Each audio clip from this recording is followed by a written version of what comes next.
civilization. Are you prepared for the apocalypse? A nuclear war is imminent. Today, there are at least 10,000 nuclear warheads alive, and every major country is equipped with one. For example, look what happened at Chernobyl. It was the worst, most catastrophic nuclear power plant accident in history. As human beings, we should never be playing with something like that in the first place.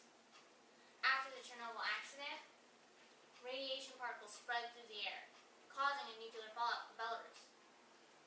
Even though only 68 people died, we will never truly know how many deaths there were because of this event. The UN estimates over 93,000 deaths due to cancer. Now, what if we used nuclear bombs to purposely kill people? That's what we did in Hiroshima and Nagasaki, Japan. According to History.com, on August 6, 1945, we launched a B-29 bomber. We destroyed over 90% of the city of Hiroshima, killing 80,000 people. 3 days later, we launched another nuke over Nagasaki. We killed 40,000 people. Let that sink in. In 1 week, we killed over 120,000 people. Now, most people don't find that nukes are relative today, but they are in the most frightening way. Back during the Cold War, there were over 80,000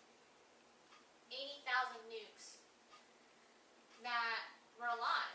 None of them were truly destroyed, but only dismantled. Today, there are still over 10,000 of them. What would happen if one country got in a disagreement with another? Would we be in the middle of it? Would there be a nuclear fallout? Now, what would happen if the end of the world struck?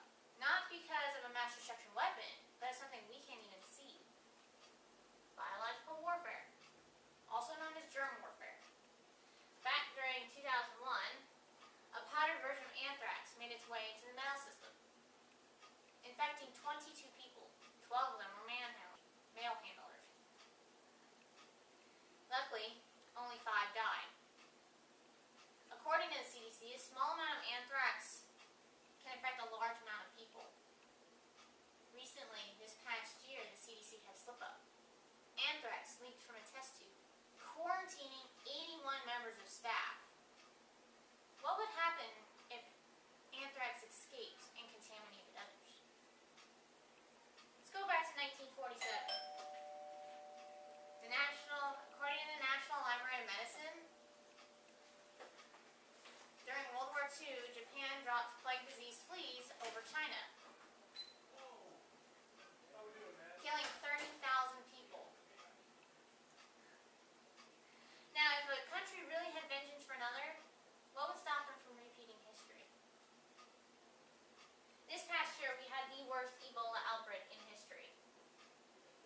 As human beings, we were ignorant in thinking that it wouldn't spread, even though we took the precautions. And a violent virus like this spreads rapidly.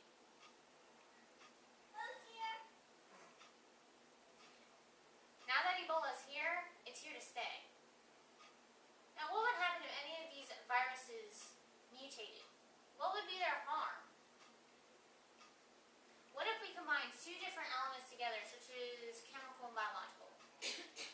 Well, we would get mass panic. Another torturous mass destruction weapon is chemical warfare.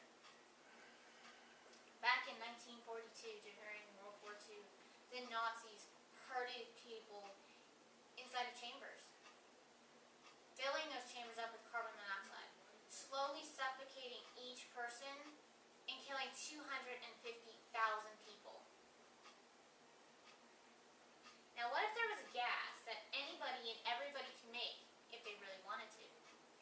It's chlorine gas, another agonizing agent that causes burns and blisters to your skin, burning of the eyes, throat, nose, and mouth. Mankind will be the fall of civilization. Showing how NBC has affected us in the past and the present, are we slowly repeating history? As a society, we are disintegrating as a civilization. Are we living in the pre-stages?